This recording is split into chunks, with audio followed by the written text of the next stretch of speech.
Hey y'all, welcome to the YesterTapy channel. This is my review of Ghostbusters 2016 because the internet needed just one more review.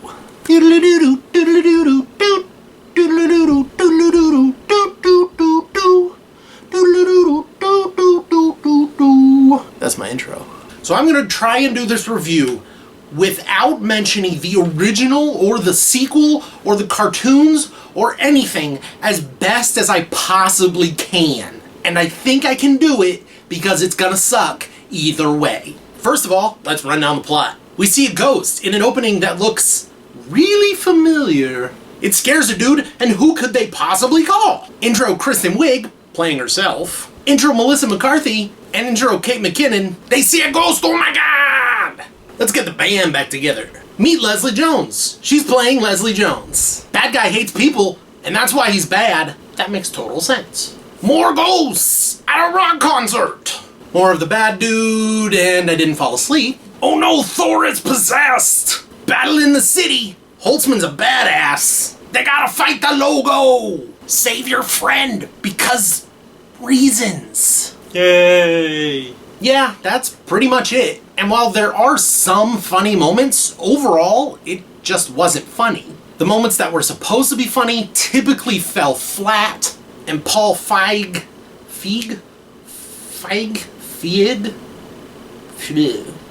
whatever, typically lets his actors do a lot of improv, but then he inserts too much of that into his movies. And in this, a movie that wasn't great to begin with, adding that for filler just seemed dumb.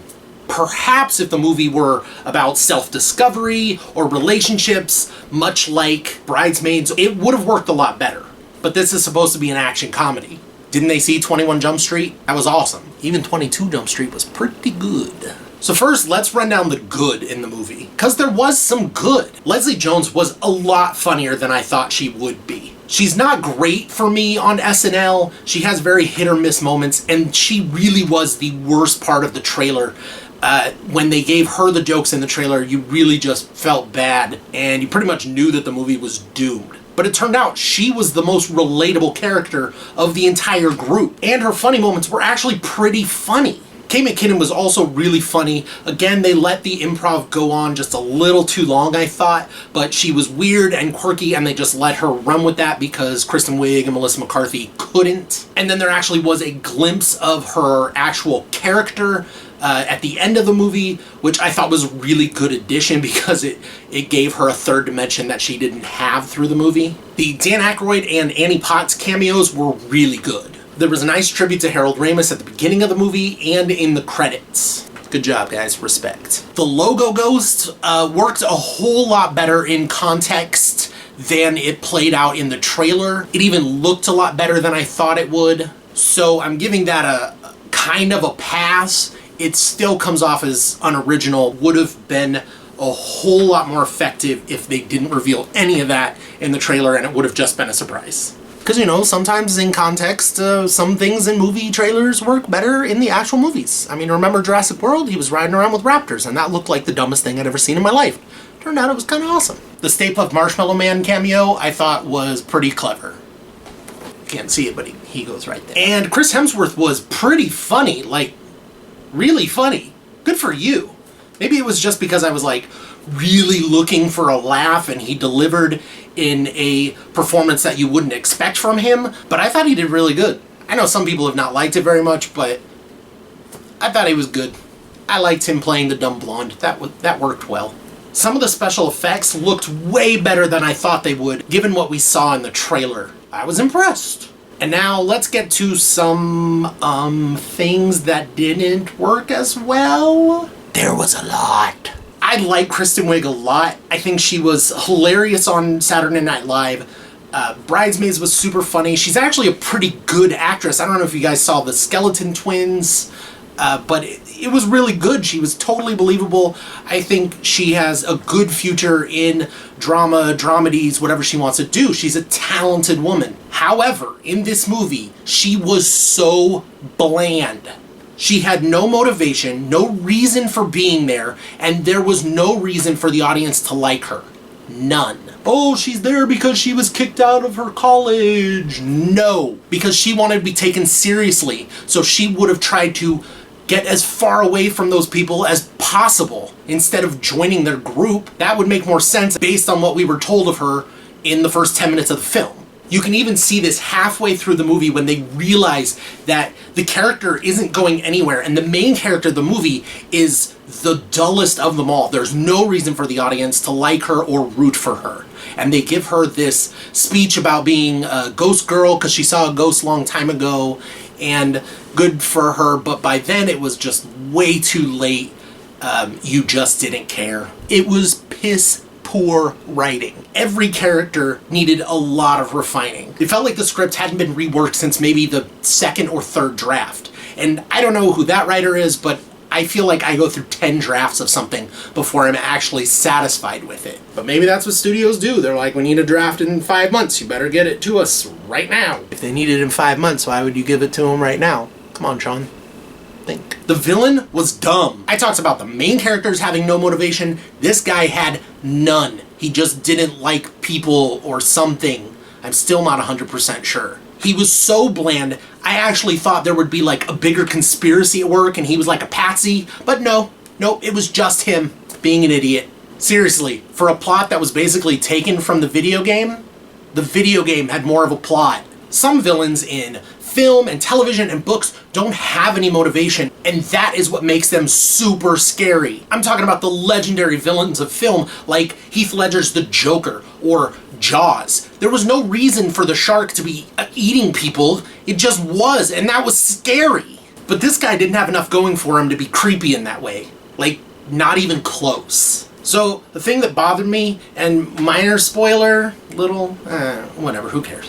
When he possesses Chris Hemsworth and he freezes the whole mob in the John Travolta pose like this. Why couldn't he have just done that to the Ghostbusters and then gone up to them and snapped their neck? He could do it with an entire army in front of him. There's no reason he couldn't have done it with them. And in fact, there was no point to that whatsoever other than the mid-credits dance sequence. That's it. That was the whole setup for posing all the military and the police people in the John Travolta pose. In fact, there was a lot of dancing in this movie. Like a lot. Did I just go see Ellen the movie? By the time the villain guy, Rowan, did actually show some character, it was because he had possessed Chris Hemsworth's character, and then he came across as kind of funny and charismatic, but that seemed to be way more about Chris Hemsworth than about the villain. As I mentioned before, some of the special effects looked really good, but then there were some that just looked really bad. The dinosaur ghost at the club looked almost exactly like the stupid dinosaur ghost thing in the live-action Scooby-Doo movie. Like, almost exactly. I don't think he had wings, but the head and the... yeah. Critics were pretty kind overall. They gave it 73%. It really feels like they were more afraid to say anything bad about the film than wanting to actually tell the truth about it. Because as a film, it's not that good.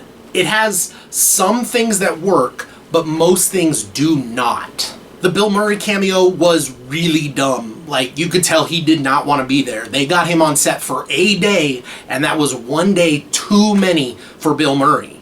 Because if you watch a movie like Zombieland, where Bill Murray has an amazing cameo, you can tell he actually wants to be there. Whereas Ghostbusters cameo, Bill Murray just looks bored and maybe even a little irritated that he has to be there. I feel a little bad for the guy. The other cameo with Ernie Hudson, they didn't give him anything to work with. Like, it was such a snippet. It was like a line and a half, and the half they cut off to go to the music or something. I don't even know. So, trying to judge this movie alone, without any precursors from what came before, this movie, to me, gets a C-. This movie is average. It is on the low side of average.